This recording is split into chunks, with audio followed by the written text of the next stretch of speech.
Ngayon sa magtatanong, paano ko pina-power up lines ang mga CB110? Ganito lang po, no? Mabilisan ng tutorial.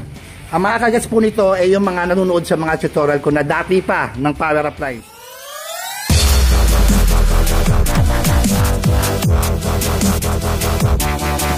Ito na, no? Ulit, ang umpisa niya siyempre meron tayong Bosch relay. Mga kabekis, meron po tayo sa Shopee niyan, doon kayo bumili. Bago kayo nagtatanong sa akin lagi na, sir, sinundan ko naman tapos yung relay na ginamit ay yung pinabasura ko. Diba? Nakakainis lang. Nagbigay na tayo ng tutorial, materialis lang ang kukunin nyo sa akin. So, dito po nakapwesto yung Bosch relay natin, no? Ito yung dalawang fuse. Fuse ng power up sa busina, naka-Corsa ho yan. Diyan nakapwesto ang busina ng Corsa natin, no? Tingnan nyo maigi, no? Para may idea na kayo. Yan. Andun yung stock nya. Wire niya, andyan sa loob lahat dumaan, no? Yung relay ng Corsa ko, andito, sa loob, sa likod ng regulator. Electronic type relay, ito yung ground ng busina. Okay? Nag-ground pa ako rito, extra, para sa MDL, nakaiwalay. Ito, pumunta po sa battery yan, diretso, sa relay ko.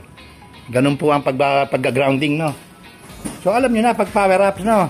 Yung 30 po niyan, ng relay, pumunta sa fuse, tapos pumunta sa battery. Ayan, additional grounding meron, no? Okay? Yung 85 po niyan sa CB110 ha, meron po ditong black na wire na may fuse, ayan, no? Diyan ko lang po kinuha, tinap ko. Para sa 85. Yung 86 po, yun na yung grounding. Meron sa ignition coil banda. Meron dito. Okay? Dyan. Yung 87 po niyan, yung isang dalawa 87 niyan, yung isa po, pumunta po para sa trigger nitong dalawang to. Wala yung tinakbuhan, no? Walang voltage drop yun, mga kabekis, kasi yung flow ng kuryente galing relay. Solid yan. Kahit ganun kalayo yung tinakbuhan. Okay? Dual horn. Hindi nga MDL to, auxiliary light to, laser gun, no? Pero sendo. Low, high, busina, switching. Okay. Paano isa 87? Ito na po yung pagpa-power up lines, mga kabekis, no? Kung wala kayong ibang accessories, yun lang i-power up. Dito po sa bandang to, no? Harness, stock. Binago ko na kasi dahil nga bulok-bulok na eh. Pag binuksan nyo po yan dyan, yung kahabaan na yan, may makikita po kayo dyan na dugtungan, itong regulator. May linya lumabas yan, nagtap po yan ang dilaw dito banda. Dilaw. Yellow yon galing regulator, no?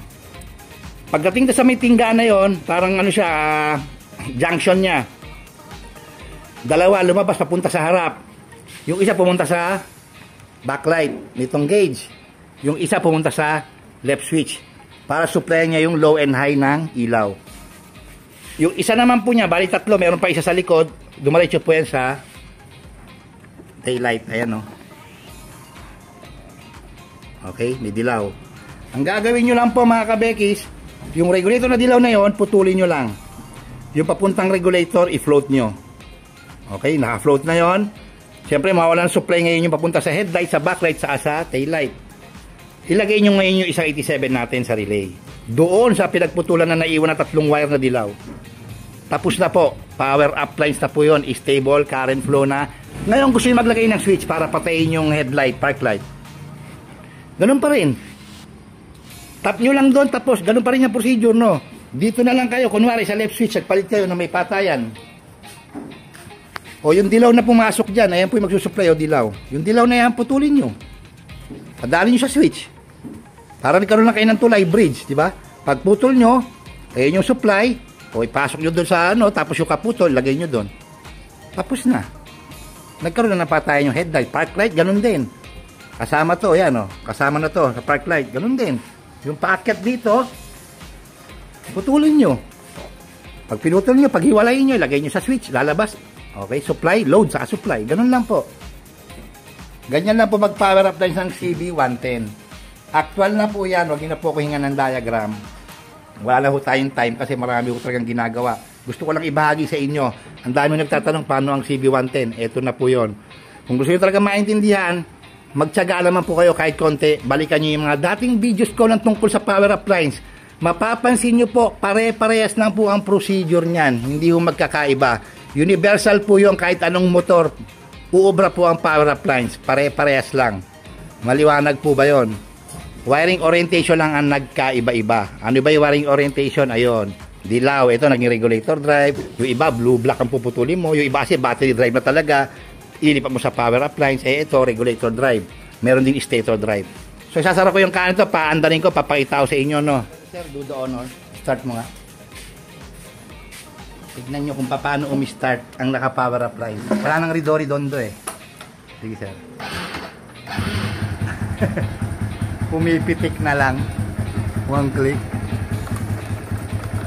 Isa pa nga, sir. Isa pa. Yung pitik lang.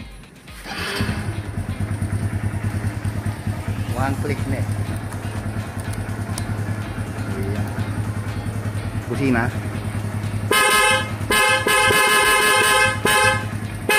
Nakita ka kumukurap, sir. Ang problema yung sir, fluctuation. Ayan, stock valve. Wala na, oh, steady na. Steady. Stabilize. Kahit nakabukas yan. Ayan.